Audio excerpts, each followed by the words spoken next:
SIR নিয়ে তৃণমূল এবং রাজ্য সরকারের বিরুদ্ধে বিস্ফোরক অভিযোগ তুললেন কেন্দ্রীয় স্বরাষ্ট্রমন্ত্রী অমিত শাহ।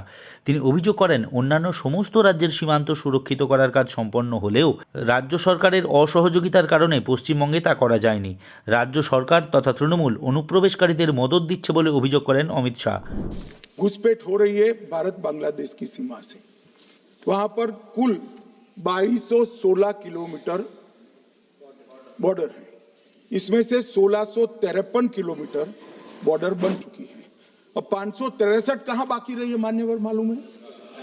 केवल और केवल एक राज्य बंगाल। অনুপ্রবেশকারী ইস্যুতে বিরোধীদের সমালোচনা করে তিনি বলেন, তা কোনো রাজ্যের মুখ্যমন্ত্রী স্থির করে দিতে পারে না। ভোটার তালিকার সংশোধন করার জন্যই এসআইআর প্রয়োজন বলে লোকসভায় জানান স্বরাষ্ট্রমন্ত্রী। एक गहन पुनर्निरीक्षण है कि जिनकी मृत्यु हो गई उनके नाम कट जाए, जो 18 साल से बड़े हो गए उनके नाम जोड़ जाए, जो किसी भी प्रकार से 2 जगह मतदाता है उनके नाम कट जाए और जो विदेशी नागरिक है उनको चुन चुन कर डिलीट किया जाए। তিনি অভিযোগ করেন, বিরোধী দল বিশেষ করে কংগ্রেসের নেতাদের অনুপ্রবেশকারীদের প্রতি সহানুভূতি রয়েছে, সেই কারণেই অনুপ্রবেশ ইস্যু তোলার পরে তারা ওয়াকআউট করেছেন। তবে কোনোভাবেই অনুপ্রবেশকারীদের যে বরদাস্ত করা হবে না তা এদিন স্পষ্ট করে দিয়েছেন অমিত শাহ।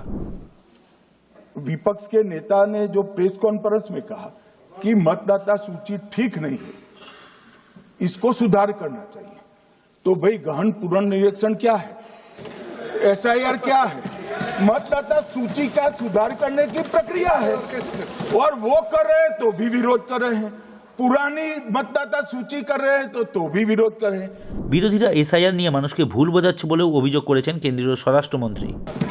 मान्यवर, इस एसआईआर पर गहन पुनर्निरीक्षण पर एक तरफा 4 महीने से झूठ फैलाया और देश की जनता को गुमराह करने का प्रयास किया।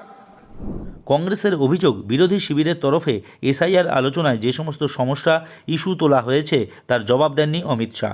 गृह मंत्री जी विपक्ष की कुछ बातें सुनकर आके उन पर अपना जवाब देंगे, लेकिन मुझे ऐसा लगा कि उनको एक भाषण दिया गया था, एक स्क्रिप्ट दिया गया था और वो स्क्रिप्ट के अनुसार पढ़ते जा रहे थे। শাহের মন্তব্যের প্রতিবাদে লোকসভা থেকে এদিন ওয়াকআউট করে সম্মিলিত বিরোধী শিবির। Subscribe to One India and never miss an update.